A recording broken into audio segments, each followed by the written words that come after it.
to show you how I make my snowflakes. So this is like a fairly big piece of paper. It's not 8.5 by 11. It's more like A3, which is like 11 by 17, I think, in North America. Anyway, it's one of the bigger ones. So this is how I fold my snowflakes. So first of all, I go up to the corner like this, and I make a triangle, right? This part you don't actually have to cut off because you'll see what I'm gonna do. Then you're gonna go this way again. So now it makes another triangle. Then fold in half one more time like this. All right. And then that's where I cut this off. Also, I can make smaller snowflakes from this side, right, like this. Okay, so already we have strayed from normal snowflake making abilities, because if I were to undo this, this is what this looks like right now, right, which we've all seen. But you can see that I'm not making a 6-sided snowflake, which is, if you want to get technical, snowflakes should be 6-sided. But anyway, a lot of people stop here and then they cut their snowflakes. I don't like to do that because I think that they look kind of lame, personally. However, if you're working with little kids, this is actually the way to go right here, because it's less to cut. You can see that there's just like 3 openings there, right? So if you're gonna start there, what I would do is I would cut it right across there, and that would make it look like a snowflake. What happens is a lot of time people cut from here, and then when you open it up, it looks square, okay? Yeah, I'm not gonna bother showing you that. Anyway, okay, so what I like to do is I like to go one more. All right, so yeah, okay, it's tough. It'll make your hands bleed if you're not careful. But this is how I like to do it. And I like to crease the corners down like this. And then I like to cut this top off right there, because then you know that your snowflake is gonna be round. Okay, so you can see there's my snowflake injury right there from cutting so many. Anyway, so here's the thing.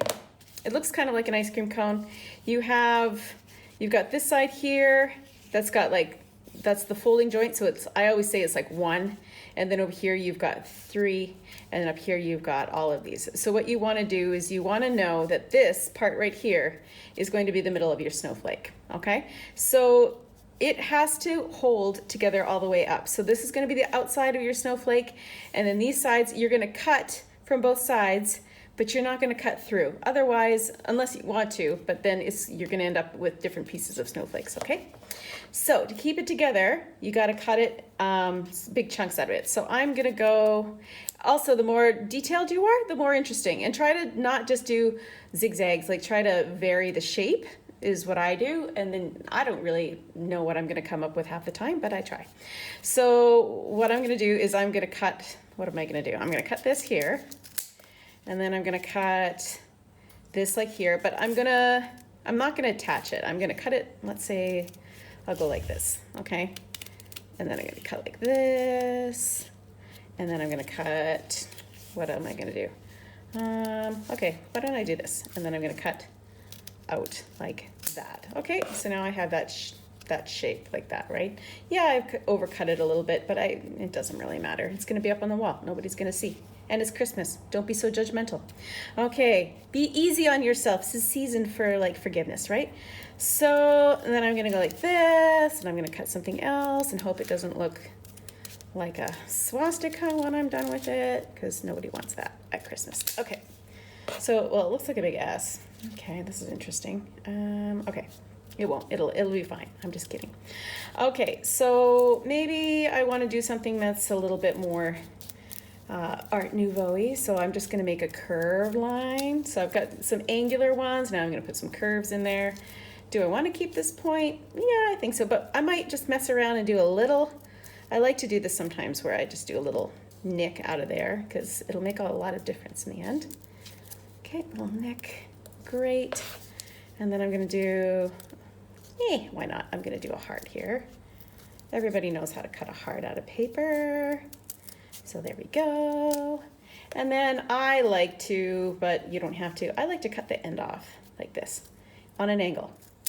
Okay, so I don't know what this is gonna look like. There we go. So that's what I've done, right? Okay, doesn't look that interesting, so let's unfold it. Let's see what happens. Oh, look at that. Okay. Oh, it looks like a little crown in there. Crown and a heart. Wow. Okay. There we go. I like it this part when you open it up because you're like, oh, okay, I didn't expect that was going to look that way. At this point too, you can sort of look at it and go, oh, I didn't like that. I need to cut more out here, whatever. I think it's fine, but you can make decisions. You can always fold it back up and make more decisions. Okay, so there we go. Here's our snowflake. Da-na-na-na. Okay, lovely, yay. So now what I do is before I put it on the window, I usually like to sandwich it down a little bit. So what I might do is just pick this up, find some books, find something, put it down and squash it. I actually have a piece of glass that I do this under. And when you do that, when you take it out, even just a few minutes, hopefully I didn't fold it over on itself. I've never used this thing to do this. It's a little bit flatter and then it's easier to put on the window. Oh, I did. I messed it up right there. Okay. Good. Then it's flatter and then you can put it on the window with sticky tack, which is the easiest because after Christmas when you pull them all down, you're not going to have all that little tape residue. So that is how I cut a snowflake. Yay!